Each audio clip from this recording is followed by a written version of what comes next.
Welcome to Stogie Palace. I am your host, Chris. Today I have the Surrogates Skull Breaker. See it there? This is a 5.2 by 52 robusto, rated at full strength.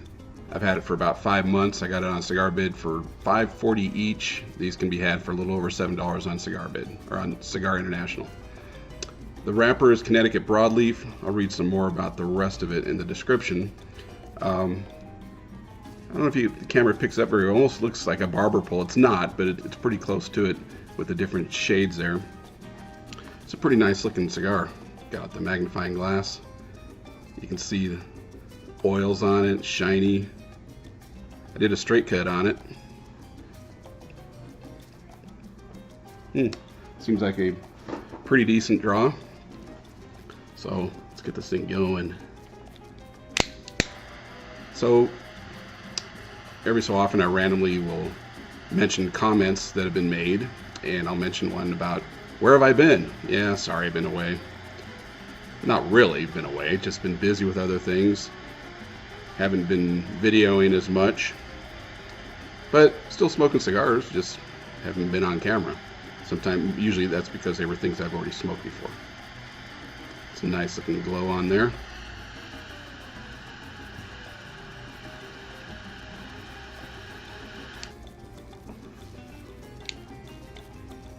Nice smell. L'Atelier Surrogates Skull Breaker. Now I've rated 3 other L'Atelier. It's a Côte d'Or, the La Mission 1989, and the Animal Cracker Crumbs. All excellent. 96 ratings on all 3 of those.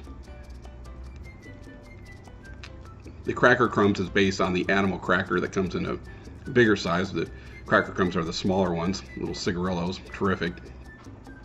So from Cigar International, which I think I've read this a couple times, Pete Johnson and crew are at it again, introducing the next project from L'Atelier Cigars, Surrogates, blended by Pete Johnson, crafted by Don Pepin's My Father Factory in Nicaragua. Each surrogate was masterfully created to serve up 4 unique and completely different experiences. This time around, their goal was simple: to create a new series of cigars, limited edition in nature, that would be readily available to the consumer without breaking the bank. A winning combination, if you ask me, whoever me is. Here's the bottom line: Surrogates delivers a good as promised. Each blend is easily distinguished by its one-of-a-kind names and bands. I don't know where they came with these, but they sure make for a good conversation. This one being the Skull Breaker, full-bodied, bold notes of cocoa, leather, espresso, and black pepper, featuring Connecticut broadleaf wrapper, Nicaraguan long fillers.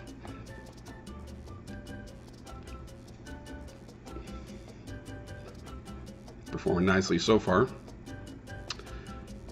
When I look at my list of cigars and I'm thinking about rating, a lot of times I'll think, what am I in the mood for? What have I haven't reviewed lately as far as a brand maybe? More importantly, the wrapper. What to expect. And I will say right off the bat, Connecticut broadleaf is not in my top 5.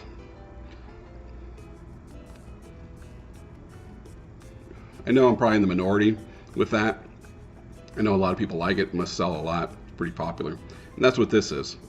Definitely am more of a fan of Corojo, San Andreas, even Ecuador Habano over this. But yeah, figure why not.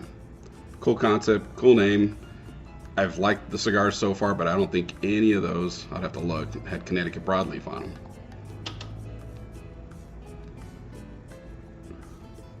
Nice even burn. Good flavor, good smoke output.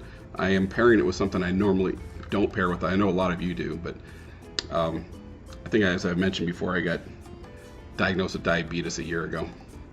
And one thing I noticed about cigars, I noticed this before I was diagnosed, before I had any problems like that, is that, and I've seen this, a lot of people comment about this online in other videos about cigars lowering your blood sugar. Well, beer is something I haven't been drinking very much since I got diagnosed with diabetes, because it's so high in carbs. And this beer I have here is probably loaded with them. But I figured it would offset the strength of the cigar.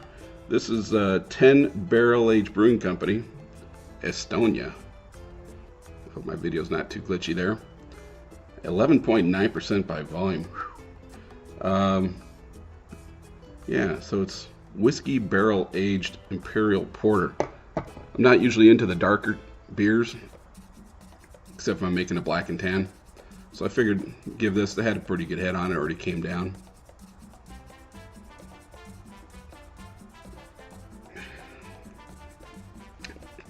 I can definitely sense the whiskey barrel aging. I like that in some of these cigars that have that whiskey barrel aging too.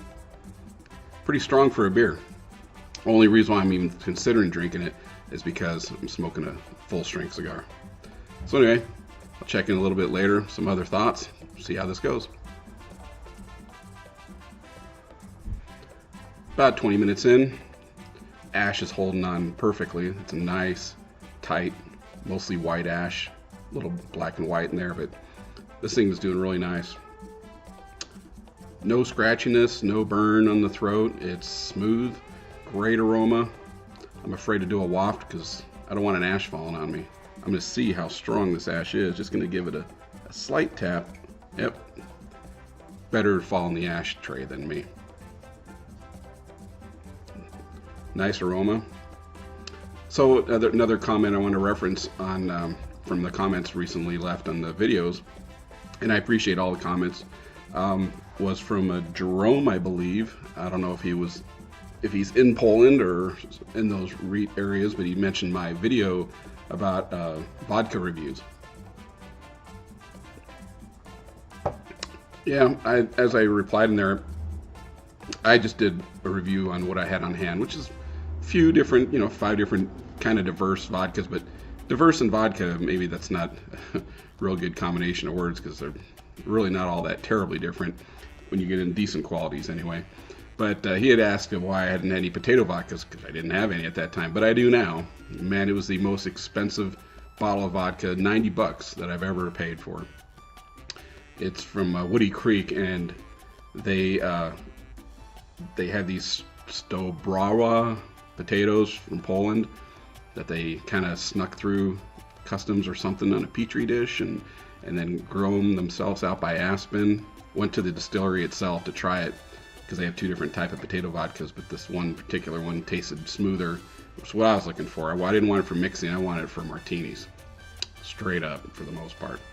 And so, yeah, at the time I just didn't have any of those higher end potato vodkas. Is it a whole lot different? I'm still on the fence about that. I'm still not sure if I like it better than wheat vodka. I got to do some more personal tasting and testing that, which brings up the whole issue. Another part of the reason why I haven't done as many reviews lately is because just like I'm building up amounts of cigars and different styles, types, and it's a pretty decent collection so far. I've been doing the same thing with my bar, building up a collection of trying to get the best spirits I can get, inflicting them on friends on a regular basis when they come over. Got a pretty nice bar set up when I have these parties, 20, 30 people show up, and I'm the bartender, and I'm busting my ass back there for hours on end. It's busy work, but it's fun. It's fun making cocktails, mixing them up, making different and interesting types, inventing my own, stuff like that, giving them my own names too. So that's what I've been up to. Combined 2 questions there about where have I been and what about that vodka review. Yeah, vodka's probably one of the lamest things you can probably review in retrospect because the neutral spirit, they shouldn't really have a whole lot of smell and taste. The ones that do, especially a lot of burn or the chemical-y aspect to them, are the ones probably most of us try to avoid. I'm looking for as smooth as possible. No bite. So anyway, just some random thoughts coming your way. But so far, like I said, this thing is performing well. Can I pick up flavors with it? I gotta say this porter is probably throwing me off. Regardless, it's a good combination. It makes the cigar and the beer both more enjoyable. Does it taint either one? Probably. Does it make it harder for me to say what's in here because a lot of these 2 seem to match up pretty good together as far as the flavors. Let me try though. I'll even do a retro ale.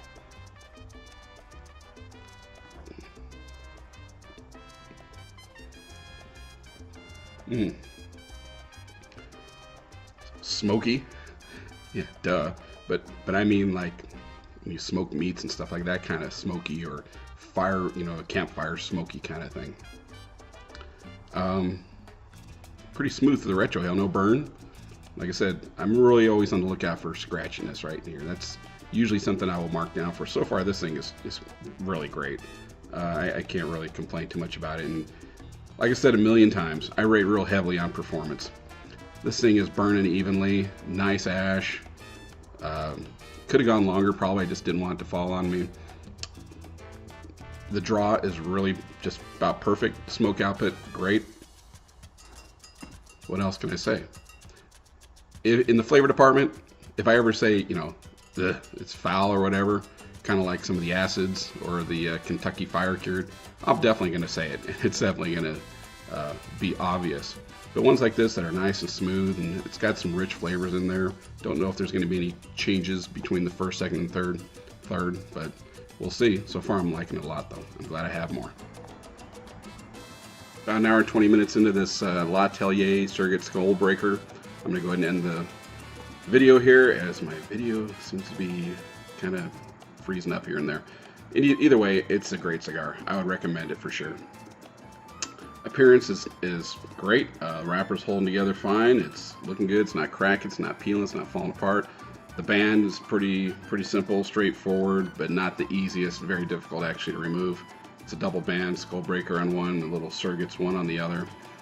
I had to use my Havana saver to peel it apart, but I won't mark it down for that because it's such a nice, solid cigar.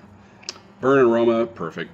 Great aroma, even burn, no relights, no touch-ups. That means a lot to me. Flavor is fairly smooth for a strong cigar. I don't know if I would say full strength, medium to full, plus maybe at the most, but it's nice. I didn't notice any flavor transitions. I would say maybe cocoa, maybe leather, but it's like that dark, rich, complex throughout, which I really enjoy. Talked about strength overall, just like the others, 96. Why not?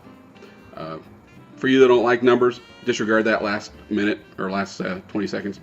But either way, solid cigar, winner. I would definitely get more. I'm glad I got more.